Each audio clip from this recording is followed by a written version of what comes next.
Bé, bona tarda a tothom, benvinguts al col·legi. En aquest acte d'avui saludem a les autoritats, aquí en tenim de col·legials, el president del Consell Superior, però exdegà d'aquesta casa i per tant partícip de moltes de les coses que estem impulsant, i també en el Manolo Ruiz Sánchez, que al final ha arribat perquè amb ells dos va començar tota aquesta història.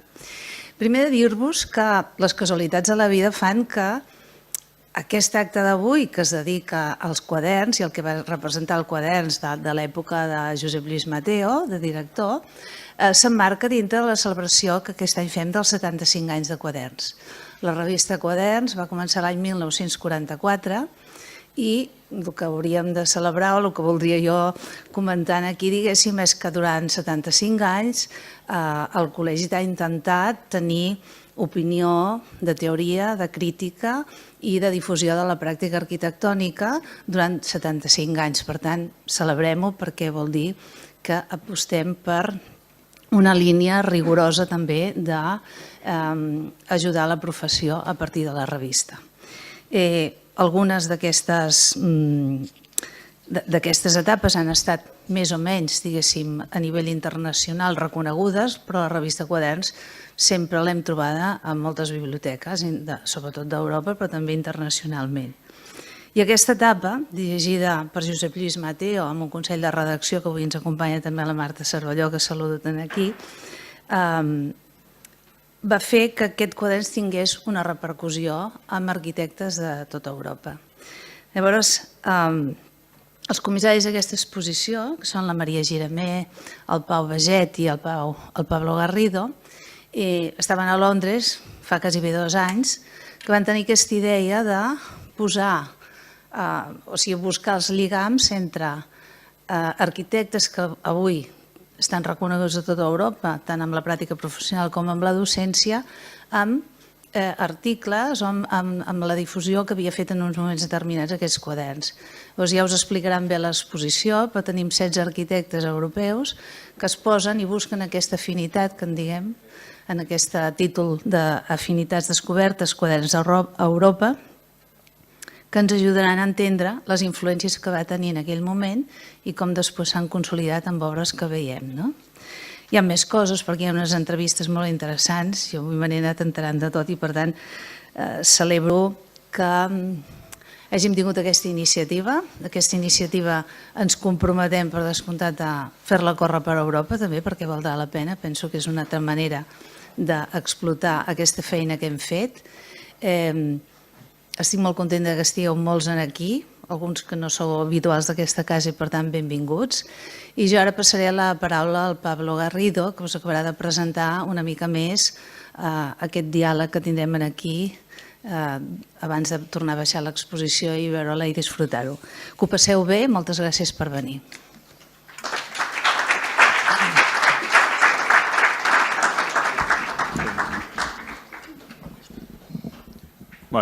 Moltes gràcies, Assumpció. Bona tarda a tothom. Moltes gràcies per venir a la inauguració de l'exposició Unveiled Affinities, Quaderns in Europe. És un veritable plaer veure tantes cares familiars aquí al COAC. Voldríem començar aquesta petita introducció donant les gràcies a tothom que ha fet possible l'exposició. Al COAC, a la Gemma Moles, al Departament de Cultura, al seu vocal, al Josep Ferrando i al seu predecessor al càrrec, el Emanuel Ruiz Sánchez. A Bendita Glòria, que també està per allà pel seu intens treball en el disseny gràfic, a la Carla Ferrando i els generosos sponsors de l'exposició, Auguet, Epson, Lamp i també la cooperativa, la Capell. En especial també estem molt agraïts a l'antic equip editorial de Quaderns, a la Marta Cervelló, a l'Eduard Bru i també al Josep Lluís Mateo, perquè sense ells, sense les converses que hem tingut amb ells, no hagués sigut possible traçar aquest mapa ocult d'afinitats entre aquests arquitectes. Per últim, voldríem agrair la presència de Cino, Zucchi i Christoph Gantenbein, així com a tots els participants, tots els arquitectes participants a l'exposició. I voldríem fer una menció especial a Florian Beigel, que malauradament ens va deixar fa uns mesos. I will speak now in English, so also Cino, Zucchi and Christoph Gantenbein can understand, and Dominique Boudet can also understand this short introduction. The project started almost 2 years ago, when after a couple of conversations with our former professors, Florian Beigel and Jonathan Sergison, Pau, Maria, and myself started or began this research, maybe driven out of curiosity, with a special focus on quaderns during the 80s, during 1991 and 1991, that coincides in time with the period when Josep Lluís Mateo was the director. The purpose of the exhibition is to reveal unrecorded ties between contents of quaderns from the 80s and its former readers, some of them still students. So in the exhibition, as you can see, we have 4 architects, 16 architects in total, but 4 of them that were published at that time in Quaderns, which are Florian Beigel and Philippe Christou, Hans Kollhoff, Marcel Meili, and Jacques Herzog. Then, besides, we have focused on these unknown readers, which are Jonathan Sergison and Stephen Bates, Adam Caruso, Peter St. John, Cino Zucchi, Emanuel and Christoph Gantenbein, Ricardo Bach-Gordon, Annette Gigon, Johan Celsing, Christian Rapp, Tom de Paor, Jan de Vylder, and Philippe Ursprung. For all of them, we have asked the same threefold contribution. First, a selection of content of quaderns that influenced them in a way. And then we have asked them to link this content with some content or with their own work.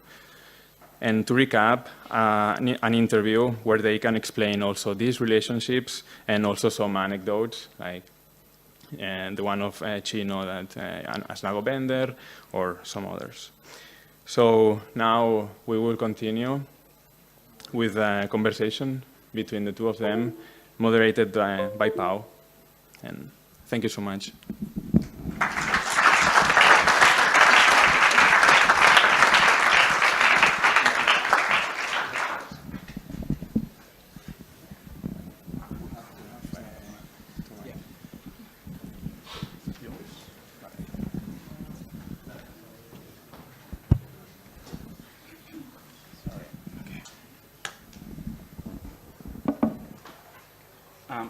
So yeah, we will.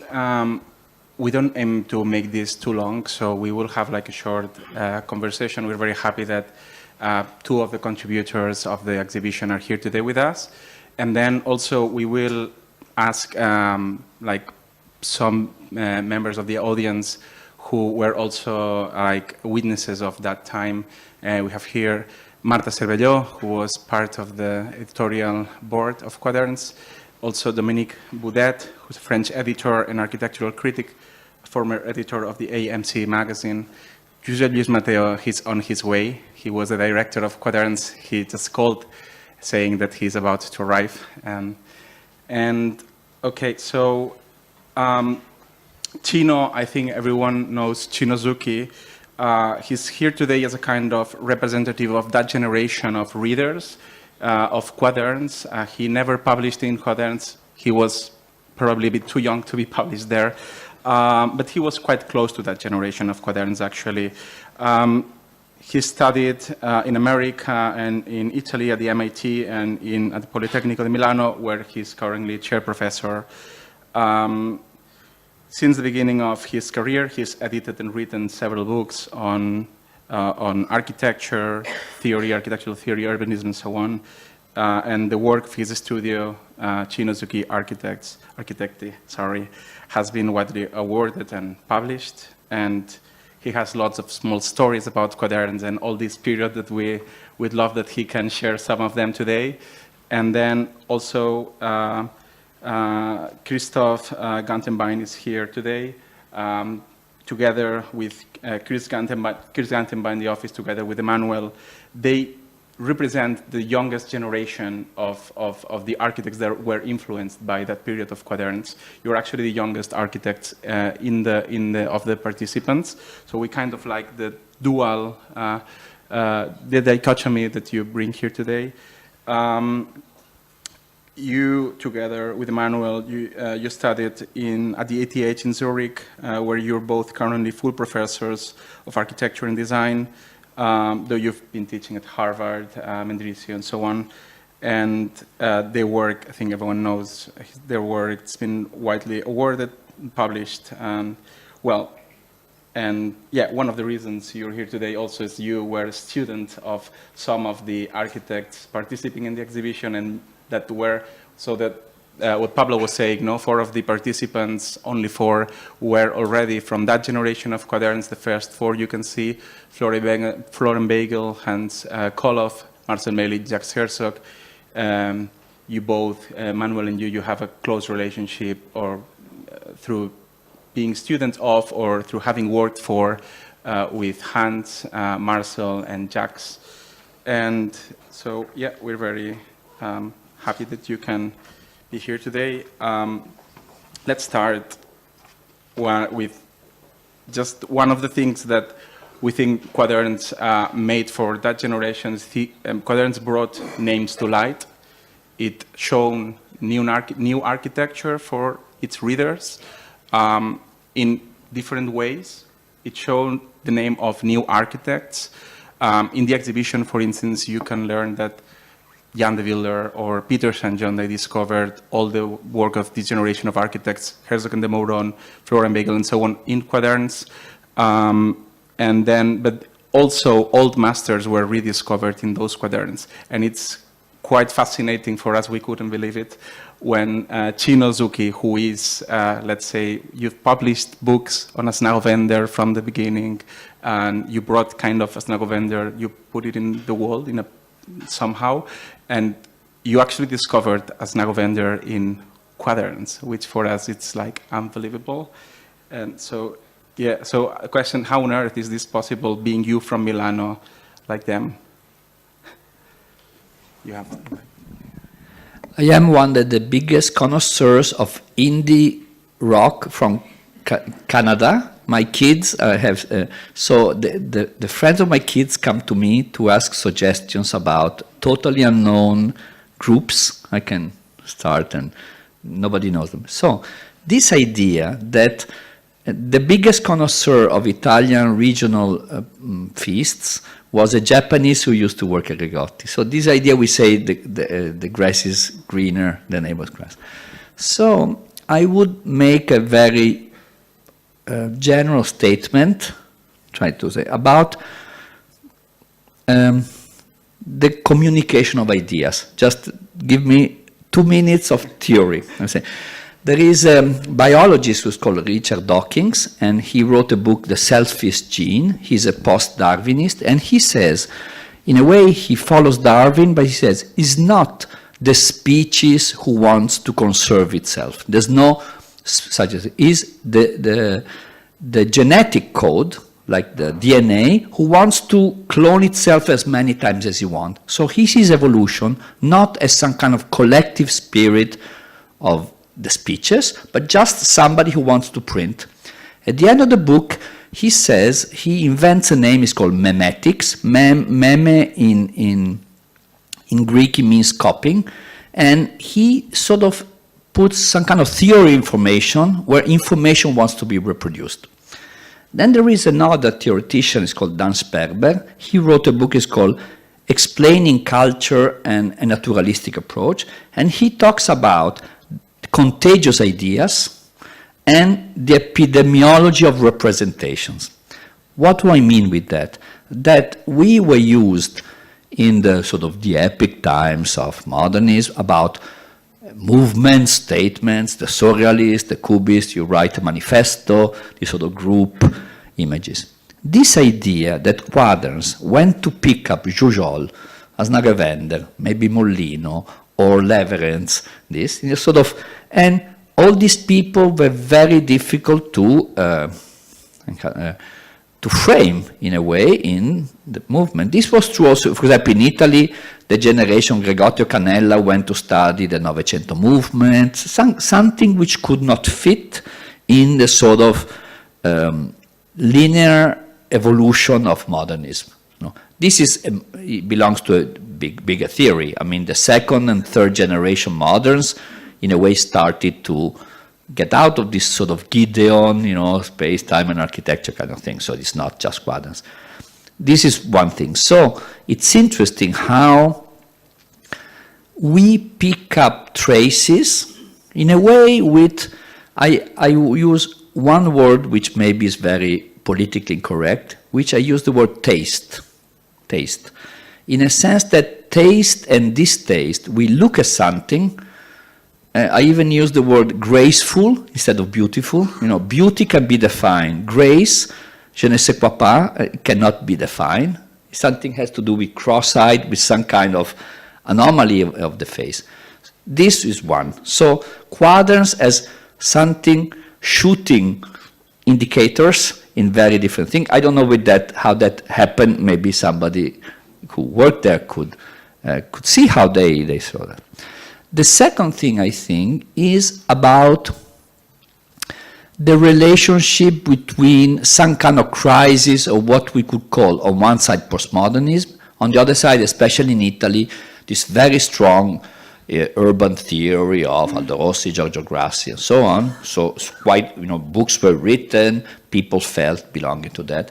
And there was something between the mid-80s, you felt some kind of either conservative twist on one side, and maybe an overabundance of theory over practice.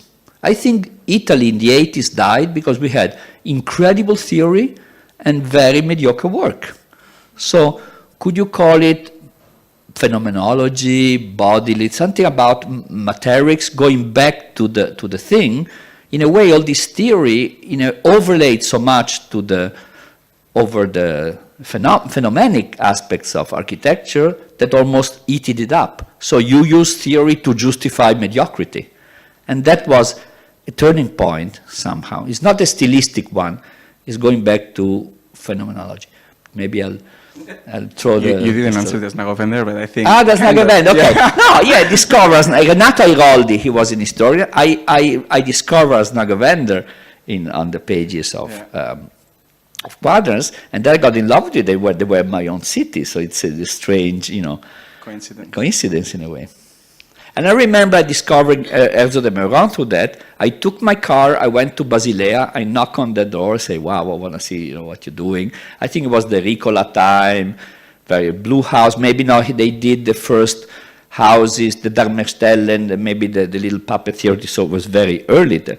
I remember in Quaderns an interview of Jacques Herzog talking about the banality of, he was quoting Venturi, quite strangely, but also this theme about everyday sort of mediocre architecture, with also Christoph in a way, he took all these pictures there. So something also going away from this heroic thing and going to some kind of middle landscape of Europe that was a little bit eaten up by the historical centers. So in a way, Europe was also fragmented. The themes we had to do as professionals did not coincide with these heroic themes. Many times you have to redo the entrance of the factory of your cousin, when you start up, and you had no instruments. Mm-hmm. The theoretical instruments were too strong in a way. I think that's what you said about this this thing that happened perhaps in Italy of having theoreticians trying to justify mediocre architectural work. Probably Quaderns, most of the architects that you, Christoph, were close, and Emanuel, you were close to, all these Mateo, Kollhoff, Meili, Herzog, and Meuron, they were all practitioners, let's say, first, who would write in Quaderns. And that was quite something specific. It made kind of a consistent, coherent, very, very simple in a way, but object that was this book that you would buy and kind of understand a short text next to some works. How do you think, Christoph, that Quaderns contributed to the kind of, or helped this generation to kind of make their own architectural discourse, and is a generation that then became very important for the ETH, your university? Yes, of course. As you said, I'm the youngest here as a representative. So I didn't read these Quaderns at the time. I was 10 to 20 when they were edited, so I have an excuse. But it's true, we did our internship at Herzog and de Meuron. We started then with Marcel Meili, with Hans Kollhoff, and with Josep Lluís Mateo. And through these fantastic teachers, all of them, which were good teachers, fantastic teachers, because you could feel the spirit of research. And I think it is the spirit which, of course, they brought as architects, but which was cultivated within the Quaderns, which you can feel when you scroll through these editions down on this in this fantastic exhibition. It was obviously a means, Quaderns, to surpass postmodernism. I think I said, Aldo Rossi somehow, you were already mentioning this problematic situation in Italy. I think he is somehow the big absent figure here. And Herzog and de Meuron, they studied with him in the 1970s when he was a teacher in Zurich.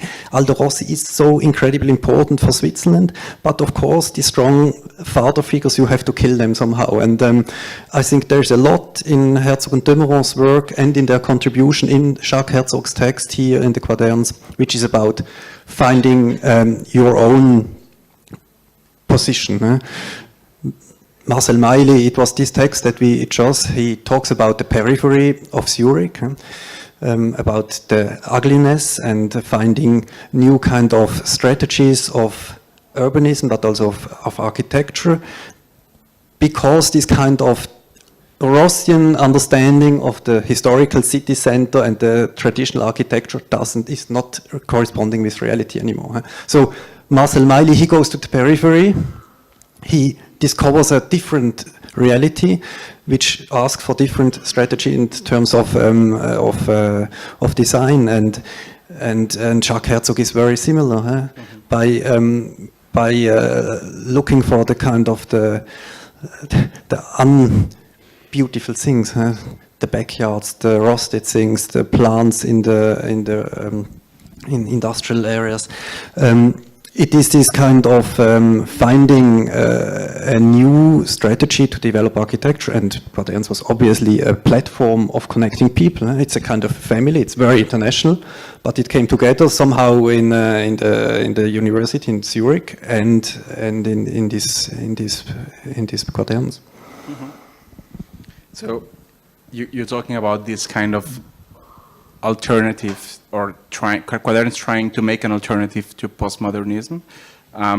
In your in your interview, Cino, you were talking about this image of the fat guys in Monty Python's The Meaning of Life film, and you compared postmodernism to that fat guy. You said exactly. The collapse of postmodernism under its own iconic bulimia. With this, you compared, postmodernism with this fat guy eating his own bulimia, and by that finally exploding and killing himself, kind of. No? So, how do you think, or if you could elaborate on that, and how do you think Quaderns specifically contributed to this alternative of postmodernism?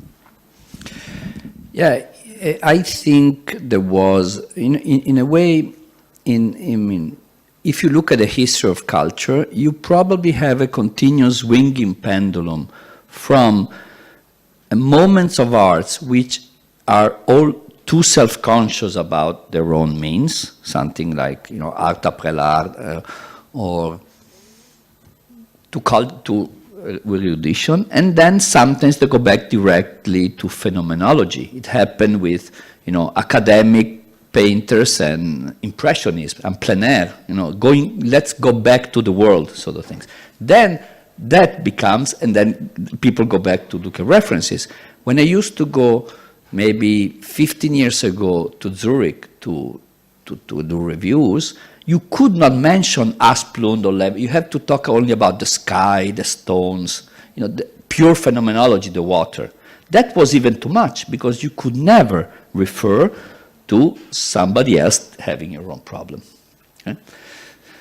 So one could say, if postmodernism died of too many references, and in a way there were slide references, almost projecting, images on this sort of continuous cultural references were killing the object, because the object was not even apt. You almost did not see anymore the object itself in its phenomenology. So I think that Quaderns went back to people which weighted things, looked at in a way direct things without too much cultural filters. They were engaged, but not academics in a way.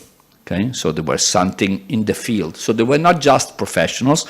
As Christoph said, there was a feeling of research, because you always have professionals, people who have recipes. So they were dealing in a direct way with the problems in terms of typology, but also in terms of materials. This sort of also sensibility of some kind of rawness of the materials, about bricks and stones and things, which we felt it there, because the other ones looked like images projected on screens. There was some kind of pellicular feeling to postmodernism. The other thing is, the way he said, sometimes one could say that this very strong thinking about typology, that he himself, you made a book also, this issue of typology now, it's an interesting one, because it's also, we can look back. Cino Zucchi is a sort of a random generator of quotes. So while I was talking, I remember somebody gave me a little book of Simmel, John Simmel, yes, and about Rembrandt. It's a book of art criticism of Simmel. And he says something interesting. He says, in 1600, in Italy, you had the Carracci painters, and Italian paintings were aimed to paint ideal figures, something like that, while the northern portraiture in Holland was about real people. In a way, it was the dilemma in painting between looking at... I remember Caravaggio made scandal because he uses as a model for the Madonna a drawn woman in the Tevere. And then there's a certain moment in this dilemma, the Italians were he says, the individual dies and the type does not die. This is the words of Simmel. Then he says that Rembrandt's self-portrait are aimed at individual, but something in filigrane, you can look at the type, because in the sequence. So it's the dilemma between totally ad hocism and typology. In the sciences, you say what are called nomothetic and ideographic scientists. The nomothetic sciences are like, if this goes down, it's a local application of the gravity theory. So a nomothetic science is where you have a general law and the phenomena is application. Ideographic sciences, like history, you talk about things which will not repeat. So maybe, this sort of hard Italian theory was too nomothetic. You stated the view of the world and everything had to cut down. It was not exactly like that, because Aldo Rossi was also a poet in his own way. It's a very complex figure to talk about. That's also the interest why you don't schematize him. But I think this phenomenology.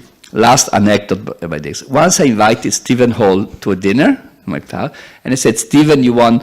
I invite somebody, I remember this Monestiroli from Milano. Monestiroli is somebody who worked with Grassi, he's a little bit, a professor in Milano. And then in the dinner, Monestiroli said, Stephen, when you were very young, you were very close to Italian culture with these typological studies. And Stephen also said, Antonio, once I entered a tunnel in Canada where the train would go up inside the mountain a whole circle. Ok? Ciao Pep. Wow. Bravo, dai. Ciao.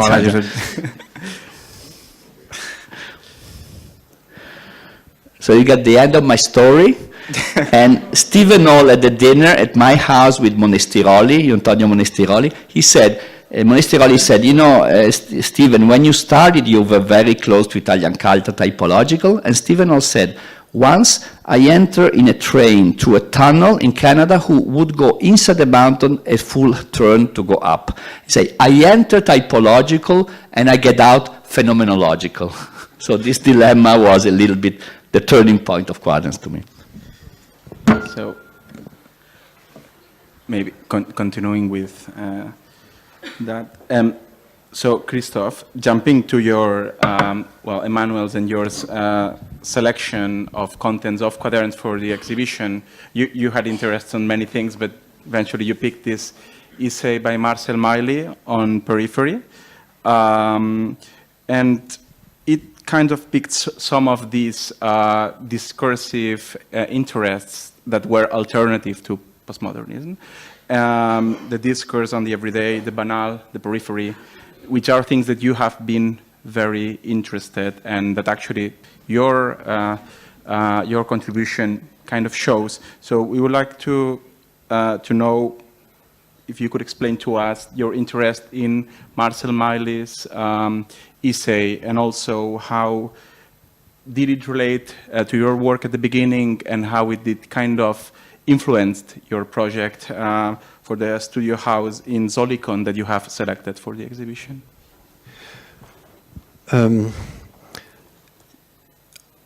Our relation to Marcel Meili goes mainly via Emanuel, who did his internship there and also studied with him. I did only one study trip to Spain, in fact. That's why when I was as a student, first time in front of De La Sota in León, this post office.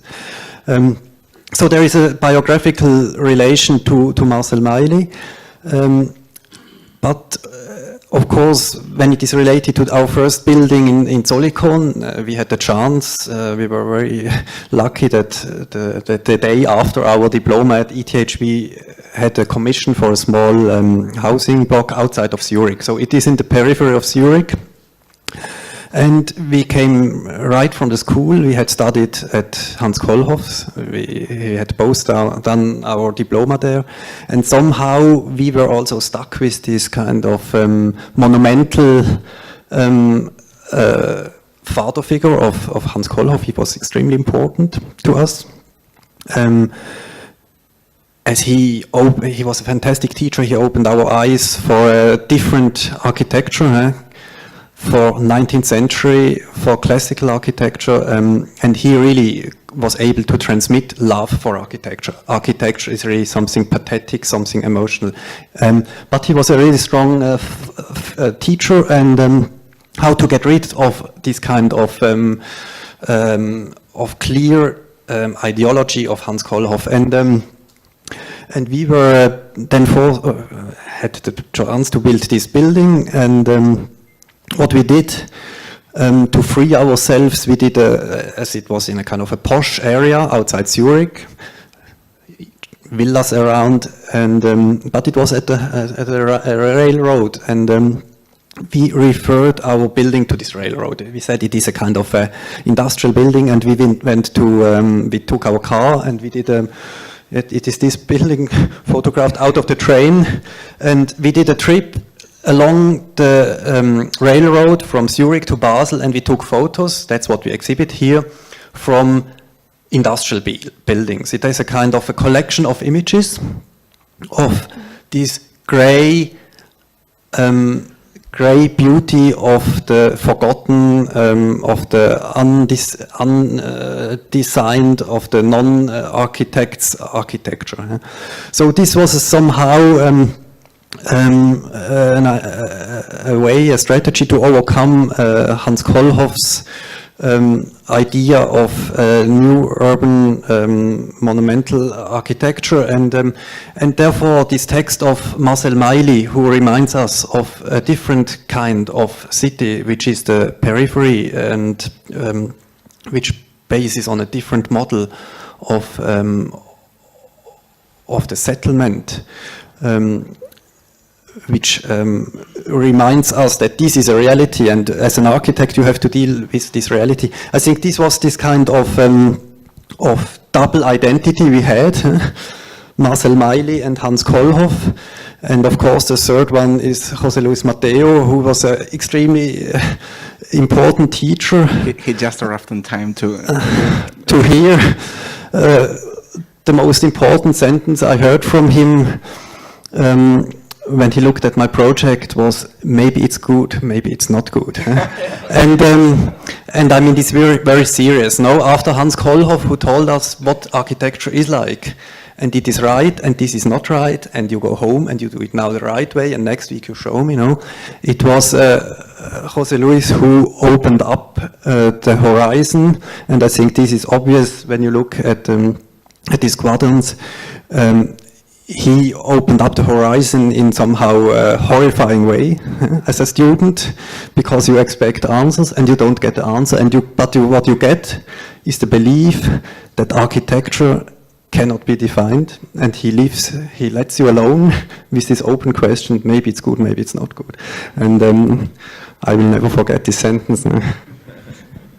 And it's before you leave the microphone, no, we were interested also like in this kind of, the anecdote that Cino was talking about, this kind of pinnacle of going back from phenomenology to typology, type, and so on. No?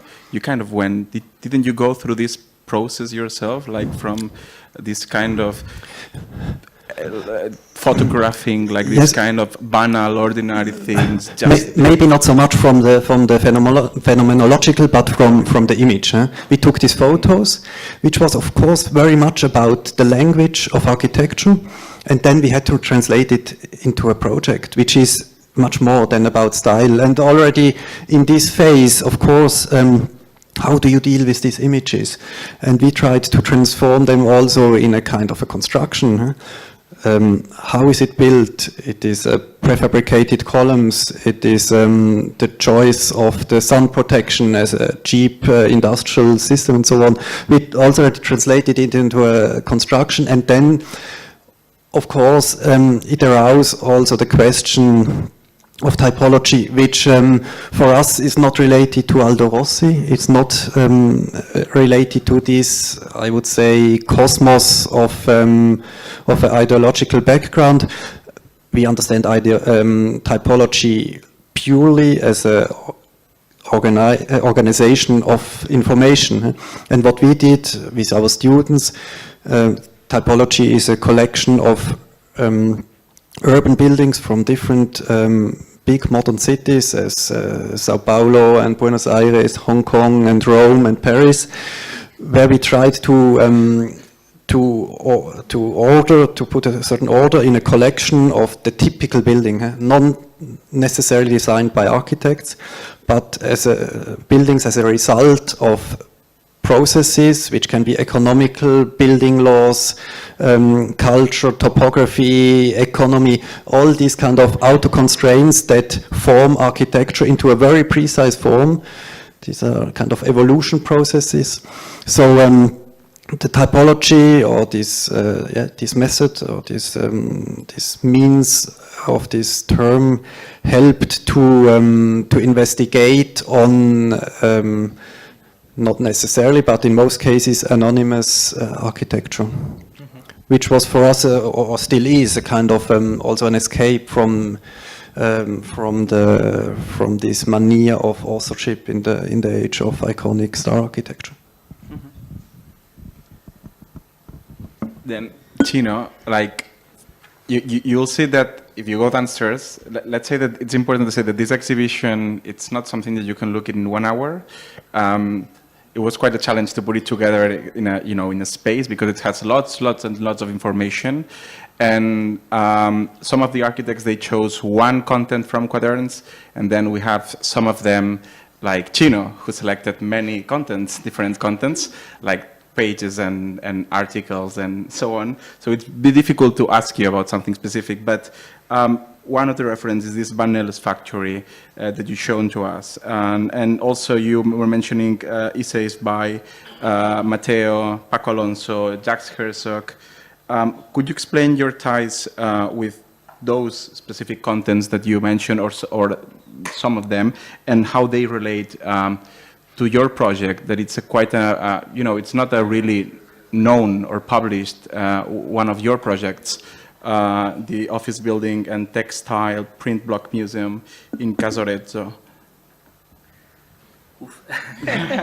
C'è il diavolo e l'acqua santa, it's your the devil and the contribution. holy water, put together. No, this Van Nelles factory is the extreme, I would say, of I divagate. Once they called me to to speak in a sort of convention about Italy and Holland. It was about film, economy, everything. And Ben van Berkel was called to speak about Dutch architecture, just in a quarter of an hour in a public, and me about Italian. And then the first slide, I use Terragni, Casa del Fascio, and on the other side were Duikers, not the open hair school, the cantilevered one with the thing. I said, these two images, they both use the frame, the skeleton, as a rhetorical figure. But this is the difference between Catholic and Protestants. It was a little bit of an ethnic joke. Protestants are iconophobic and Catholics are iconophiliac. Is a Reformation, counter-Reformation. About, the Italian rationalism sees in the frame some kind of, even Perret does it a bit, this kind of inheritance, an abstract way of being classic, while this was really, going back to Vanelle, the idea that technology could, there's the manifesto of Hannes Meyer founding the Bauhaus, it's called Building, and he talks about, like super radicalist construction. So in a moment of very heavy postmodernism, in a way, the article by Pep Mateo went back to this sort of cleaning powers of techniques, not technology, because I think there's a difference. If we make some kind of, how can I say, caricature of modernist method, one could say you have the analysis, if you want to build a school, you count the number of kids, the course of the sun, the strength of material, the geology of the soil, the economy. Then you have a method with a capital M, some kind of algorithm. So you introduce data, you process data, and form comes out in the last moment. So in a way, it's like Levi-Strauss, the distinction between the engineer and the bricklayer, famous, Savage Mind. I think Pep is not doing that. He's talking about techniques already in idea of ways of doing. This is not this, the Vanelle, somehow, we are looking to the powers of cleaning up, this sort of, but not in an ideological way of the first modern. It's already something which has to do with customs and ways of doing. It's different from method. Method is a universal method. Custom is the way we construct things. When he's looking at ways of constructing, he's also, in a way, implying a social dimension in the relationship between my individual mind and the way people do things, the way a bricklayer does. So that's interesting. So certainly that was it. Of course, I cannot compare mine. This was just an office building for my father, so you always, your first victims are just things. Actually, that's a Cacciadominioni building. Nobody knows it, the one I'm connecting to. And this picture is a little bit flat, so I didn't know how to get an addition to Cacciadominioni because it was a totally square, well-finished building, so I sort of broke up this garden. These are slabs, so the building does not know how to finish, and then I connected in with some kind of wooden beam. So there was an embarrassment toward finished form. We're almost done, I think, with this. Maybe just would be interesting for us to know what do you think about those ideas that were around those quaderns from the 80s, all the discourse of the banal, the everyday, the ordinary, like. What do you think about those ideas today? Are they still relevant? Do you see them as still current? Well, for either. I mean, you've continued kind of with your typological and study, which brings. I think it kind of relates actually with what you're saying before.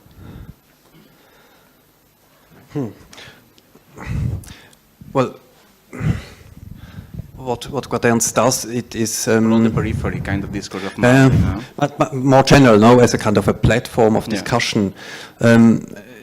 It is a kind of a network relating architects at the time in the 80s, 90s, also to historical positions like Salvisberg or Asnago Evendo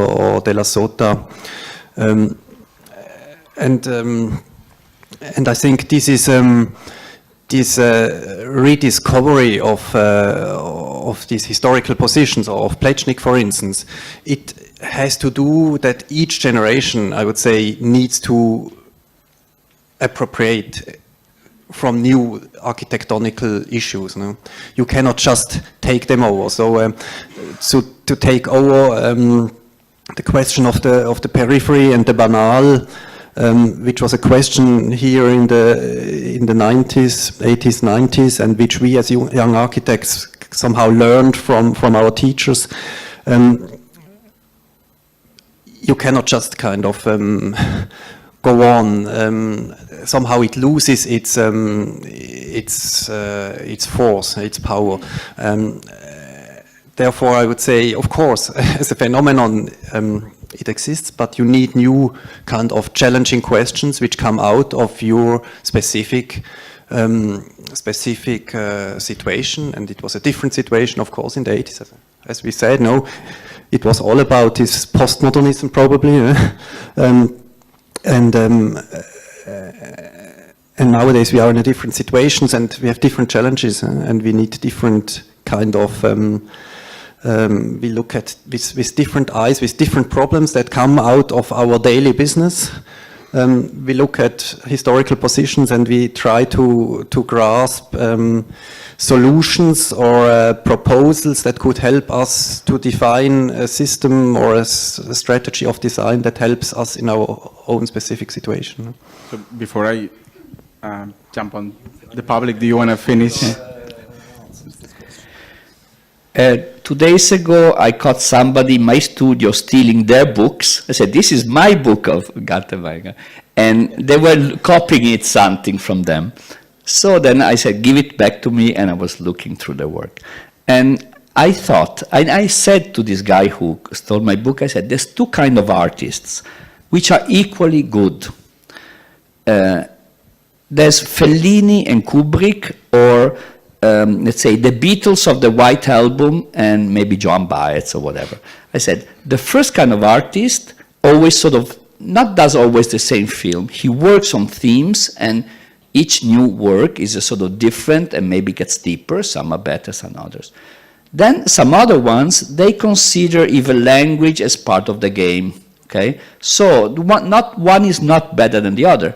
And the other day, on late TV show, they showed a Clockwork Orange by Stanley Kubrick. I took picture from the video of the fantastic, Stanley Kubrick was a genius, also Antonioni was. By the way, Antonioni, there's a film of Antonioni where Mastroianni parks the cars with Jean Moreau and his Asnago-Vender buildings, yeah?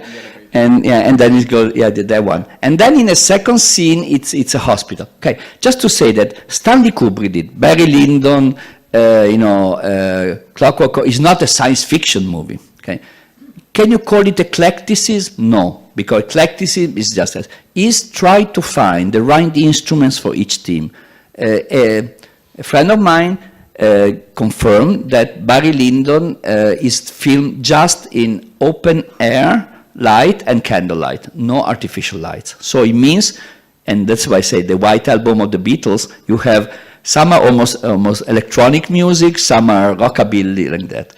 Then we move between these two poles, always beating and in a way getting deeper in the same theme, the other times reinventing themes. When I was looking at their work, I find them a nice balance between these two. You can't go all the way. Some works are very different, but you still find some kind of themes that bounce from one work to the other.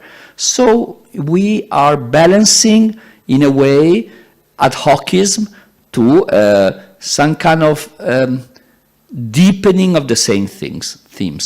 No? If you just redo from zero, maybe you lose something, and if you always redo the same thing, you get bored. So can we balance? Sometimes we need to be totally free of the mind and maybe reinvent completely the project on their particular circumstance. Some other times you can find one theme bouncing from one theme or the other. I think the balance between two things is a relative freedom of our condition in respect to the ideological movements. So we wanted to open the discussion to the public. I mean, actually, there are some guests here, but also if anyone would like to say something. We're very happy, Dominique, that you came here today by a kind of coincidence, let's say. But it's also nice for you that you are a kind of French witness of also what was the impact of Quaderns in France, and also what was for you that influence. I mean, you are an editor, you edited the AMC, you were head of the AMC magazine afterwards. Okay, thank you for asking me to have a few words about Quaderns. As soon as I discovered that there was this exhibition coming, that was just 15 days ago, I decided to come because I have so close connection to Quaderns as a reader and also a bit as a publisher.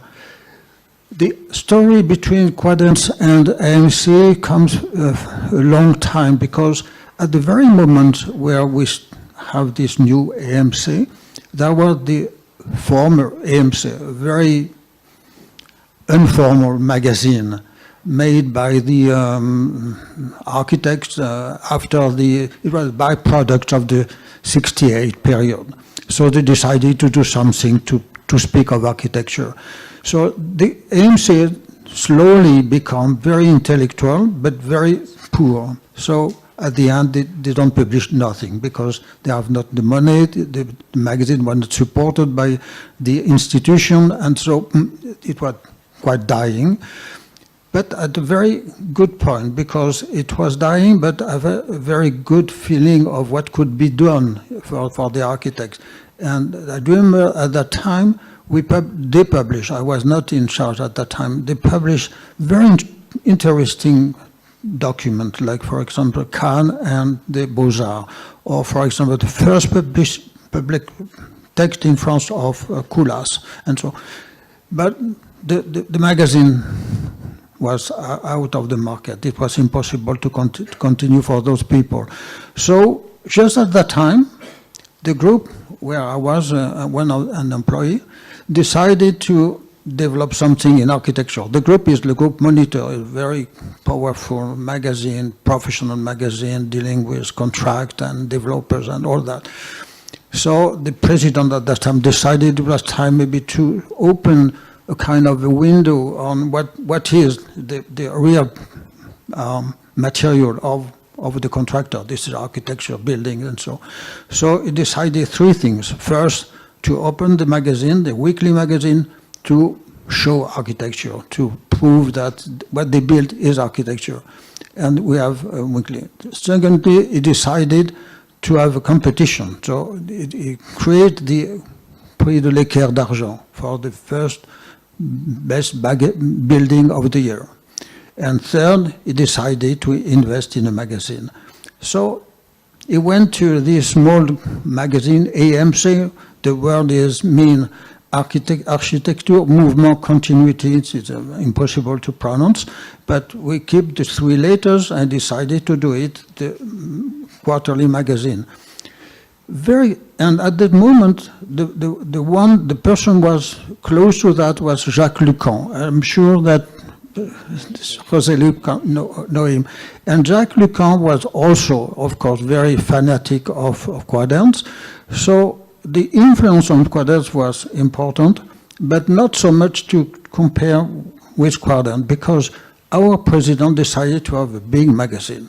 So we have a large format, we have a large letter, we have the very strong design that was Sislevich. It was so strong that we abandoned it immediately at the first edition, so people can't read it. But still we continue, and we have something which is close, that is, speak of the trends of architecture in France at that time, like Sarfati, like all those people, and also open the window to other architects. And Jacques Lucan was fanatic of the Swiss architecture, a bit of the Spain, and also he was very open to the new, like Herzog et de Meuron, like Kollhoff, and so. So that was the quarterly, but not enough for our president, because this is a private company and you can't lose money. So you have to do something to do a real magazine. So the second phase came in, and there I come to develop the new magazine. And then again, the model was Quaderns. So we reduced the format, and we tend to do something that we thought was very important for the readers, to go deep in one point. That was for us one project or one idea. And so we established a kind of a fundamental of the magazine, open to different countries, but still remaining the one that speak of French architecture. So that the different moments where Quaderns were influential in our development as AMC. After, I don't know, because I was no more in AMC after the 90s. But all the 80s and early 90s, that was a very close connection. I'm sure that the way that we get connected with Josep Lluís, even, but also I must say that any editor of a magazine read the other magazines. That our main sources of information, the first sources, is to look what I've done and have done the other magazine, of course. Sometimes we try to copy, sometimes try to be different, but the strategy is to know what happened in our old field of publishing. And just because you have Marta next to you, and Marta Cervelló was part of the team of Quaderns. There are a few faces here. Eduard is here, of course, Josep Lluís, that were, and I'm sure there's someone else that I may not know the face, probably, that were part of the editorial team of Quaderns. We're interested, how was the kitchen of Quaderns? Like, how was cooking those magazines? Probably different from today. You travel, you make your own pictures yourself of things like Plechennik, that then everyone... It looks like, I was just remembering with Dominic a while ago that how I remember we managed to compile the interview between Wim Wenders and Hans Kollhoff. That was several days interview, and it was like a collage at the end to make it readable because it was so long. And I spent, I think, the whole summertime trying to cut and paste, but physically. I mean, taking photocopies and then trying to make it shorter. But in fact, it was not, well, there was a point of epics on the way we were doing that, traveling and doing the photographs and so. But in fact, there was one day or another, José Luis would come and Eduard Bru as well, and with a sort of manifesto idea that would lead the next month's research. So we would maybe pick up things that were like already published recently and that were not so new, but already known, but that in this idea, this manifesto idea, or this theory would make a sense, and then suddenly add something new that we would maybe discover by chance, or maybe because somebody was out of an article would point out at certain things, no? So it was really very interesting and very funny, and I feel so grateful to have been part of this story, because it was really for us that were Manuel Gauss and me, who were very young at that time. It was extraordinary opportunity to be able to travel and make interviews to people that maybe they were not very well known. In fact, I remember meeting all these people that you said, they were a little older than us and not known at all. So it was maybe the first time that they would publish, in fact, no? And I must say something that, Asuncio is here, and Comerón as well, and that we were able to do that because the Association of Architects was really very generous. I must say it so. I remember I think the three deans were Vilardaga, then Agustí Borrell, and Jaume Durell. Jaume Duro. But I would say that for my period it was Agustí Borrell, and I remember him once in this same room in a assemblea of the association, that somebody was in the group of the associated people. They were just dealing with the budget of the magazine, who was very expensive for the budget of the house, and they wanted to reduce the budget of the magazine at that time. And Agustí Borrell went up and said, well, no, look, there's no point. We won't discuss that, because when I'm traveling around in the world, I always bring a magazine, Quaderns, and that's my presentation card, you know, and I need it. So it was really, for me, it was like this win-win part that I realized it was very important. And, well, Josep Lluís,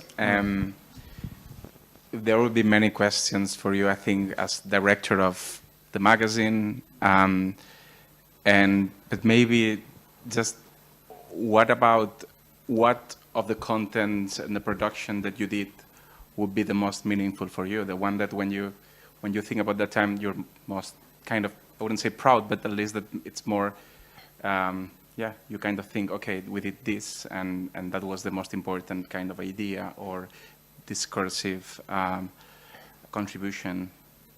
Is there something specific? Well, it's very difficult to synthesize 10 years, I don't know, 50, 60, I don't know, I don't remember how many entries into one sentence.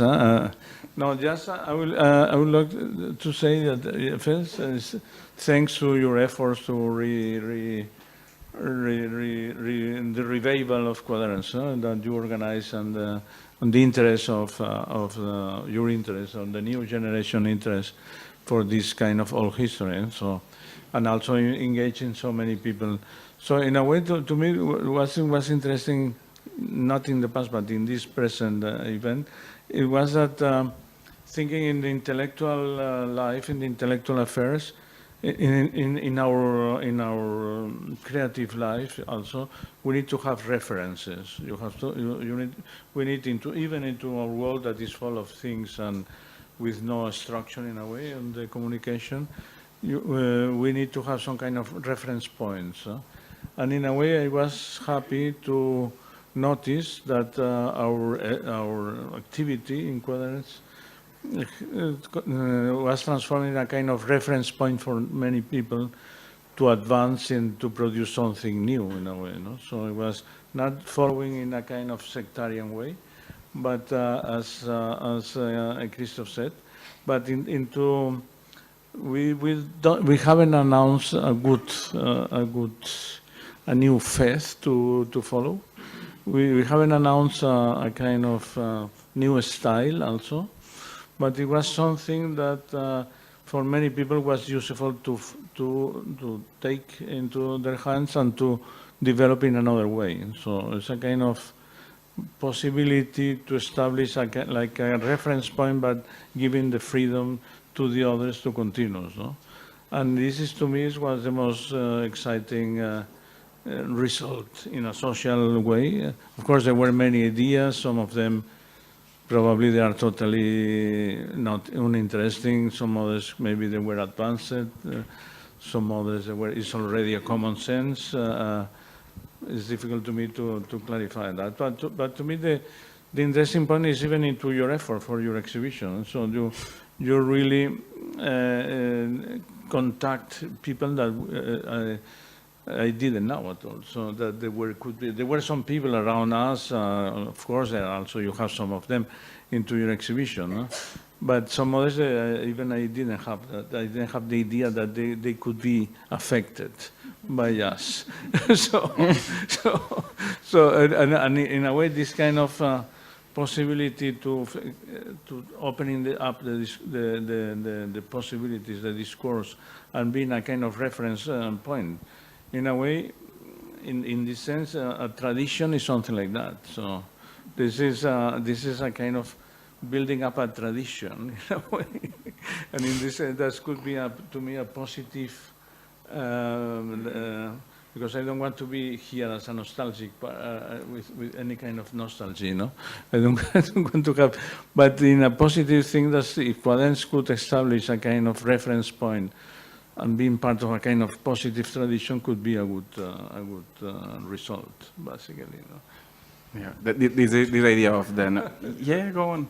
I was just going to say, this idea of the I mean, it was a bit of a challenge for us to look at this without nostalgia. There's nostalgia, of course, but that's why it's not an historiographic kind of exhibition which shows Quaderns as kind of objectively, but instead it picks 16 voices which are contemporary architects currently practicing, and it superposes, no? It cuts one thing, it cuts the other, and it puts them together, and they relate it. So it's them who are making these relationships, and so it's kind of looking at those Quaderns as something alive. And of course, if you want.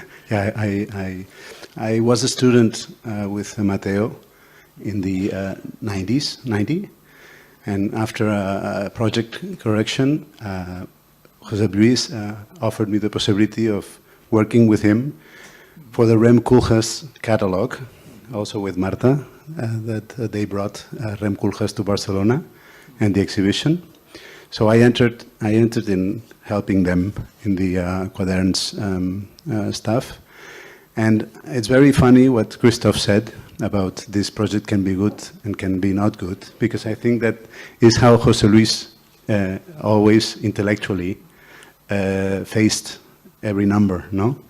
This, and I remember a lot how poetry, cinema, philosophy, I knew Virilio, I knew Auger, I knew all these people because Josep Lluís was very open intellectually in mixing architecture with all other disciplines that make us architects doubt about if it's good or it's not good. So I think this is what is fantastic of that time of Quaderns. I think that besides all that is very nice about ideas and all this, there's also a point that we shouldn't forget is about the graphics. And I think that the magazine, we had an extraordinary team of graphic designers.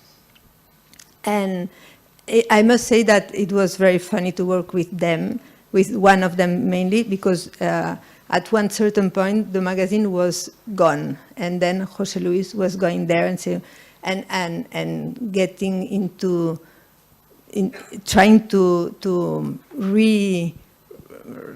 resuscitar, come back to life the graphic designer who was in that time completely demoralized without any moral to go ahead with the photographs and so. And I think we were really trying also through the graphics to give light and life to these ideas that were good or not, but that were to be transmitted, the communication by ideas, but also by graphics.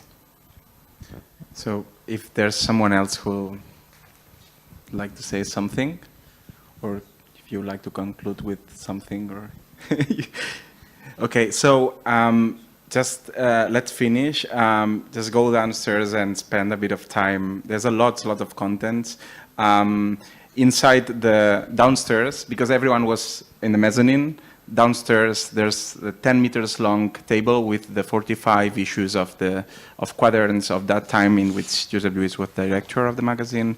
And inside of the magazines, you can see the full interviews of the 16 participants. Some of them are 3,000 words, so some of them are quite dense, long, but they allow to go in depth with the contents, not only the small anecdotes. So we kind of recommend you to kind of just come one day, look at one thing or two, and come another day and look at another thing. You don't have to, it's impossible to probably look at it in one go.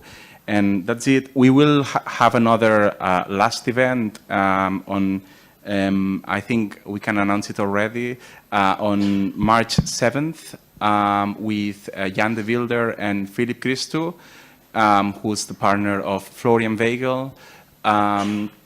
And we'll try to make it in a different kind of format, so it's not just to repeat a kind of conversation like today. So we hope you can be interested to come again and see it, and that's it. Thank you very much for coming today, and we hope you liked it and you find it interesting. Thank you.